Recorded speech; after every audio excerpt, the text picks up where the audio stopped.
We're getting close to wrapping up on projector review season, but in this video, I've got what I think are the best projectors for most people, which fall into the $900 to $1,500 price range. And that's the current sweet spot where you get surprisingly high performance and reliability that isn't available at lower budget ranges without the diminishing returns of high-end traditional home theater products. And as always, there are no sponsored reviews on this channel, so let's jump in. Looking at their form factors, these 8 projectors can be divided up into 3 basic groups.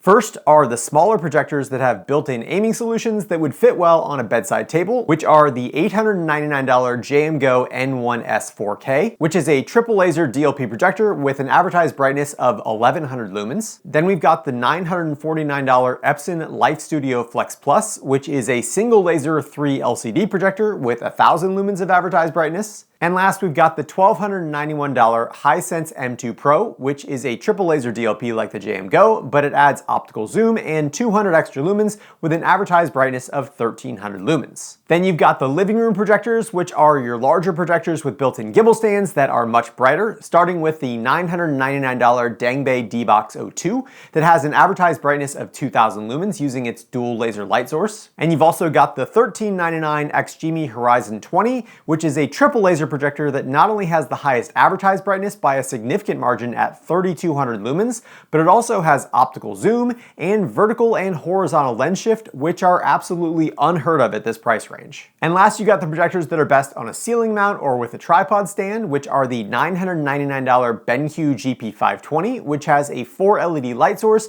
that produces 2600 lumens of advertised brightness, the $1,450 Nexigo Trivision Ultra that uses RGB lasers and RGB LEDs to produce 2600 lumens of advertised brightness. And last, the most expensive projector in this video is the $1,499 Valerian StreamMaster Plus, which is a triple laser projector with an advertised brightness of 1650 ISO lumens. So that means that on paper, the XGIMI Horizon 20 is the brightest, while the BenQ GP520 is the highest lumens per dollar. But step 1 of my testing is always to verify manufacturer brightness claims using the ANSI lumen standard, where you take 9 individual brightness readings, average them together, and then multiply by the screen size in square meters to get the ANSI lumens. And using this method, the BenQ GP520 was actually the brightest, measuring 600 lumens higher than advertised at 3177 ANSI lumens, but it was unfortunately in a mode that no one would ever realistically use, with a heavily green shifted image and an average color delta error of 19.94 when measured with CalMan Ultimate, which is really bad. And unfortunately, that was the case with nearly all these projectors,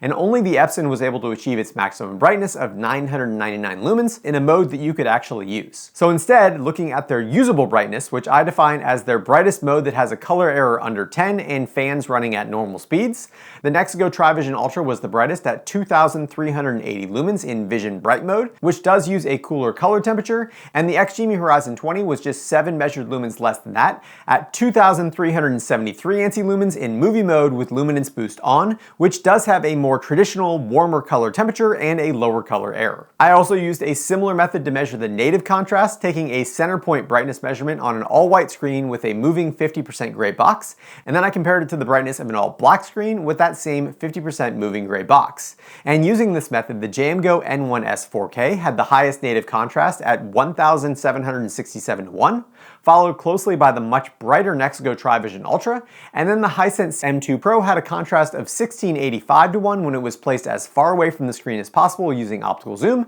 but putting it at its minimum throw resulted in 18% less contrast. And similarly, the XGIMI Horizon 20 loses about 13% of its contrast, going from its maximum throw to its minimum. I also measured their dynamic contrast, which can use laser dimming during dark scenes to lower the black floor, and the highest dynamic contrast came from the XGIMI Horizon 20, which measured a pretty insane 15,248 to 1, with the Valerian StreamMaster Plus in second place with about half that at 7,588 to 1. But dynamic contrast measurements should always be taken with a grain of salt because they don't always translate into better picture quality. And the only way to know for sure is to compare the projectors side by side. So I set up 2 100-inch screens in my light controlled space and put the projectors head to head. And starting in round 1 with the least expensive JMGO N1S 4K 4K on the left and the Epson Life Studio Flex Plus on the right. In bright scenes, despite the JM Go and Epson having nearly the same measured brightness, the JM Go looked much brighter and more vibrant due to its triple laser light source. And the JM Go also had significantly more depth and shadow detail, especially in Danny's hair, as the result of the fact that the JM Go has about 3 times the contrast of the Epson. And the same was true in moderately lit scenes where the JM Go had excellent depth and shadow detail, while the Epson looked relatively dull, flat, and lifeless in comparison. And in the darkest scenes where we would expect the Epson's dynamic contrast system to kick in, it was mostly still ineffective and the blacks were muddy and dark gray rather than true black. And the Epson was also missing a significant amount of shadow detail, meaning this round was a clean sweep in all content types for the JM Go. So in round 2, the JM Go N1S 4K is on the left and the BenQ GP520 is on the right. And with nearly twice the brightness and better color accuracy, the BenQ looked excellent in bright scenes. And while you can notice a lack of contrast in Henry's shirt and Danny's hair, overall I still thought the BenQ looked much better in bright scenes. However, anytime there wasn't daylight in a scene, the BenQ completely fell apart, and even with dynamic contrast enabled, moderately lit scenes were washed out compared to the JM Go, and in the darkest scenes the BenQ was a total mess. And while I do have some concerns about the JM Go's color space in this scene from Obi-Wan, it still easily won this round. So in round 3, the JM Go N1S 4K is on the left, and the Dangbei D-Box O2 Pro is on the right. And unlike the previous round where the BenQ's extra brightness and high color accuracy carried it in bright content, the Dangbei's colors were not great, and Danny's skin looked especially bad and was both pink and undersaturated. And while the JM Go was definitely still too red, it looked much better in comparison. In moderately lit scenes, the Dangbei's high black floor and low native contrast made the image flat and uninteresting compared to the JM Go, which also gave the JM Go much more perceived sharpness. Though again, you can tell that the JM Go is significantly oversaturating reds here. And in the darkest scenes, it was absolutely no contest, and the Dangbei looked muddy and gray and lost a significant amount of shadow detail, making this another clean sweep and easy win for the JM Go. And that means that round 4 is the JM Go N1S 4K on the left and the Hisense M2 Pro on the right. And in bright scenes, the Hisense nailed the color accuracy and skin tones looked much more natural when compared with the red shifted JM Go. And those 300 extra lumens definitely gave it a little extra punch in the highlights, but in moderately lit scenes, the dynamic laser dimming on the Hisense didn't get a chance to kick in, and the JM Go looked sharper and more interesting. However, in the darkest scenes, when Hisense's dynamic dimming could work its magic,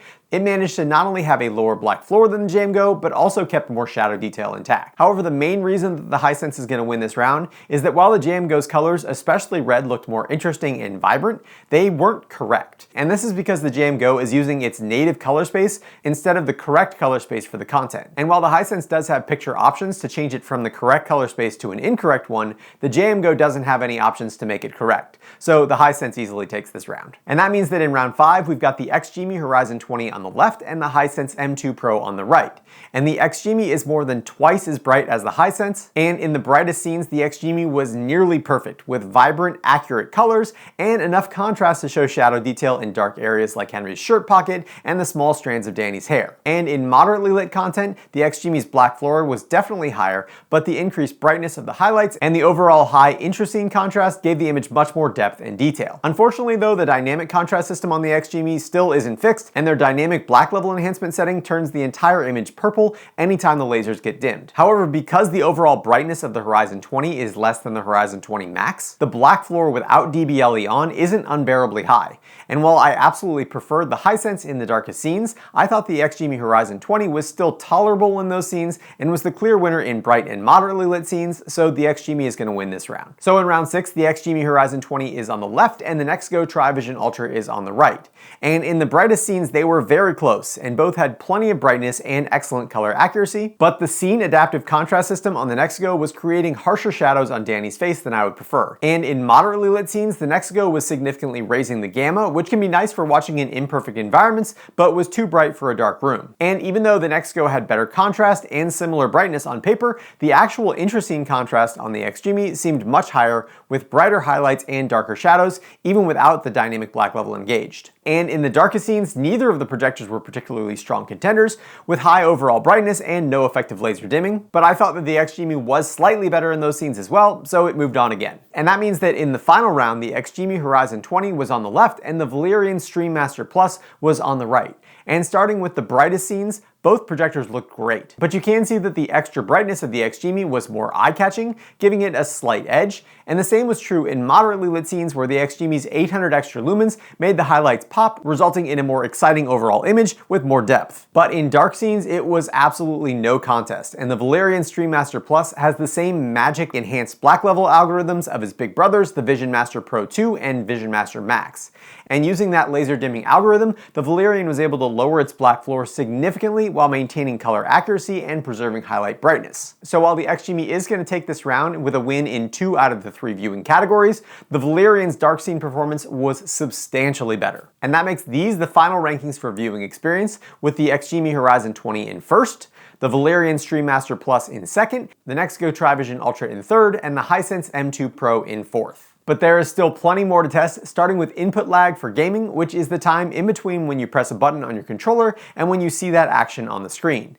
And in general, input lag numbers under 20 milliseconds are excellent for gaming. Between 20 and 50 milliseconds is fine for casual gaming, 50 to 100 milliseconds is usable but not great, and over 100 milliseconds shouldn't be used to play video games. And starting with 4K resolution at 60 Hz, which is what most people will use for gaming, all the projectors except for the Dangbei and Epson were under 20 milliseconds of input lag, and the XGIMI Horizon 20 was technically the lowest because I was measuring from the middle of the screen. But it's using a new DLP controller that refreshes from the top of the screen down, so it could technically be as low as 2.7 milliseconds if you measure from the very top of the screen. Next, I measured the higher refresh rates for more serious gaming, and again the XGIMI came out on top when measuring from the middle of the screen, but the Valerian, Hisense, and Nextgo also performed very well at these high refresh rates, while the BenQ, JMGo, Dangbei, and Epson all dropped frames and had unstable measurements for anything above 60 Hz. And last, I measured their input lag at 4K 60 Hz while using digital keystone, and in this test the Epson actually came out on top with just 20.7 milliseconds of input lag,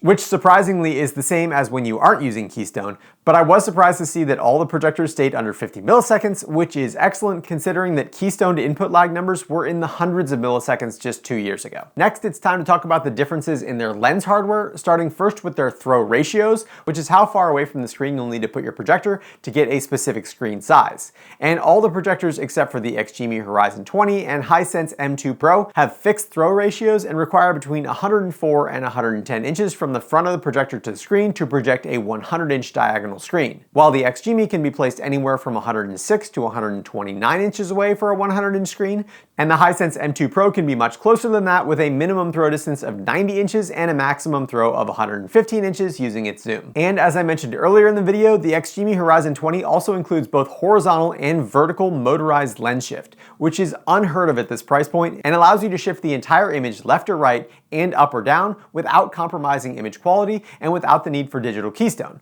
which makes installation significantly easier and more flexible, and in all of my testing, the XGIMI's zoom and lens shift worked flawlessly. To judge each projector's lens focus, clarity, and sharpness, I projected this image and then I graded the middle and each corner of the screen from 0 to 2, with 0 being poor focus, 1 being average, and 2 being perfect focus. And the only projector that I thought was noticeably terrible, even from a normal viewing distance, was the Epson Life Studio Flex Plus, which was so bad that I stopped halfway through my side-by-side testing to see if I could fix it. But it is just not a sharp projector, and to me it looks slightly worse than 1080p, despite Epson's 4K Pro UHD claims. The JMGo was also surprisingly bad to me, and it had decent focus, but poor rendering of the letters in the test pattern. And to me it looked almost like digital keystone was active, even though it wasn't. But other than those two, most of the other projectors had excellent focus, and the Valerian Stream Master Plus and Hisense M2 Pro both scored 10 out of 10, while the Nextgo and XGIMI were just slightly soft in their upper left corners. I also evaluated each projector's ability to process and play back 24p cinematic motion using the extended horizontal pan from the intro of Ted Lasso Season 3 Episode 8 and the vertical pan from the intro of Foundation Season 3 Episode 9, and I rated them on a scale of 1 to 10 based on their motion handling without MEMC, and the projectors that did the best job converting 24p into 60p without significant motion judder were the XGIMI Horizon 20, Valerian Plus, and JMGo N1S 4K. However, if you want to play back 24p content in true 24 frames per second, only the Valerian and Nextgo can do that at 4K resolution, while the XGIMI can do it at 1080p if you enable its projector super frame option, and of those three, the motion on the XGIMI during 24p content was by far the most cinematic despite its lower resolution. Next, I judged each projector's 3D playback ability using the frame-packed 3D Blu-ray of A Turtle's Tale, and I rated each projector's 3D in terms of eye comfort and 3D effect. And here there were no major standouts, but the Hisense did seem to have a bit more 3D effect, but less eye comfort, while the BenQ GP520 was very comfortable but showed a slightly lower amount of depth. And for me, both the Nexgo Tri-Vision Ultra and XGIMI Horizon 20 were a nice middle ground between eye comfort and 3D effect, but I do think that I am personally more sensitive when it comes to 3D eye fatigue. And next, while we're on the subject of individual sensitivities, all of these projectors except for the Epson are single chip DLP projectors, which means they are susceptible to the DLP Rainbow Effect, and all these projectors have pretty standard color orders with either 12 or 16 color flashes per frame, and you can expect slightly less rainbow effect in the ones that have 16 flashes, but if RBE is something you already know you're sensitive to, the Epson is the only one that won't show it at all since it uses a completely different projection technology. And speaking of projection technologies, the projectors in this video are about as diverse as possible in terms of their light sources. So here's a table with a quick breakdown of the light sources of each projector and the strengths and weaknesses of each one. And if you want a more in-depth explanation, I will leave a link in the description to an earlier review where I went much deeper into the color science. Next, taking a look at fan noise and speaker quality, here are their fan noise levels from quietest to loudest. There are no projectors on, and this is what a whisper sounds like in this room.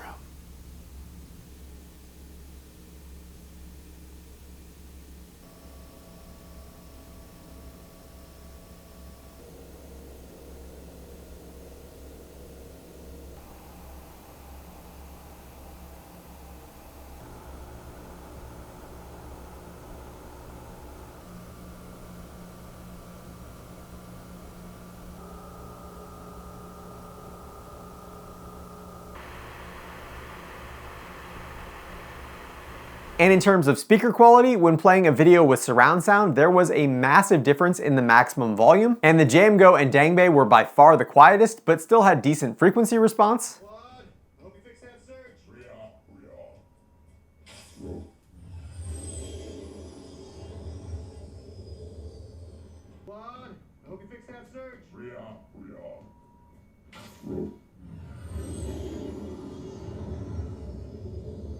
The Epson was also fairly quiet at 60.2 decibels, but had a very balanced sound profile. Claude, I hope you fix that surge.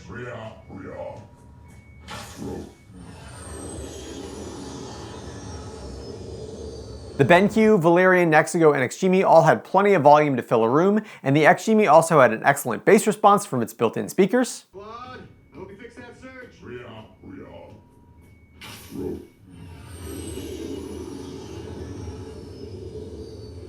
Claude, I hope you fix that surge.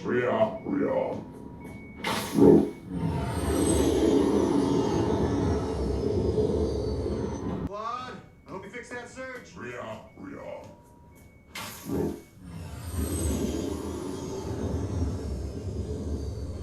Claude, I hope you fix that surge.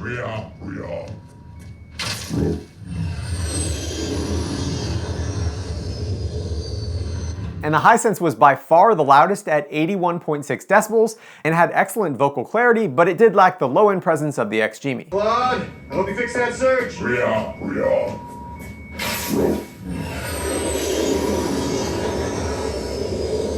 And last, looking at their built-in operating systems, the majority of the projectors are using Google TV, which has excellent app compatibility, but the Dangbei's processor did feel a little underpowered and sluggish inside of the Google TV interface. The Hisense M2 Pro is using VidaOS, which also has very good app compatibility and is really responsive, but it may not be as familiar to you as Google TV. And the Nexgo Tri-Vision Ultra doesn't include a built-in operating system at all, and instead it just has a slot where you can insert whatever streaming stick you want. And now it's conclusion time, and this is an easy one. There has never been a higher value projector than the XGIMI Horizon 20, period. And it is not even close. It had the highest usable brightness, finished first in the side-by-side testing, has the lowest input lag, excellent 3D, excellent 24p motion handling, the best speakers, a built-in gimbal stand, and optical zoom with vertical and horizontal lens shift.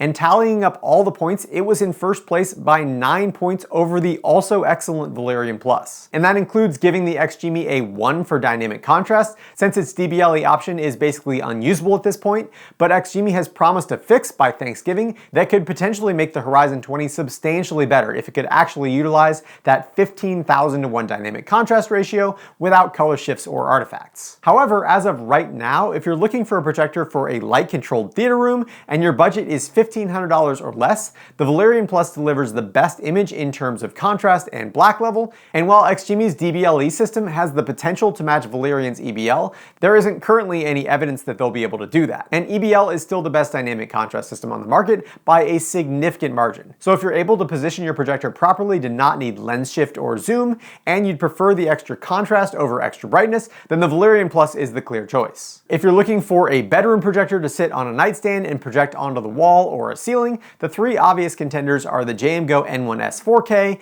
the Hisense M2 Pro, and the Epson Life Studio Flex Plus. And of those three, the Hisense was by far the best. Though it is worth noting that the JMGO N1S 4K also did pretty well. It costs $400 less and it has slightly smaller overall dimensions. But compared to the Hisense, the JMGO is lacking in terms of picture settings and speaker quality, and it also doesn't have optical zoom, which means it won't be as flexible in placement as the Hisense. But both of them are excellent options, especially when compared to the Epson Life Studio Flex Plus, which no one should probably buy. As always, there are no sponsored reviews on this channel, but I do have links to all the projectors down in the description, and as always, I appreciate when you use those links, since as an Amazon affiliate, I do earn a small commission on the sale at no cost to you. I'd also like to thank all of my awesome patrons over at Patreon for their continued support of my channel, and if you're interested in supporting the channel, please check out the links down in the description.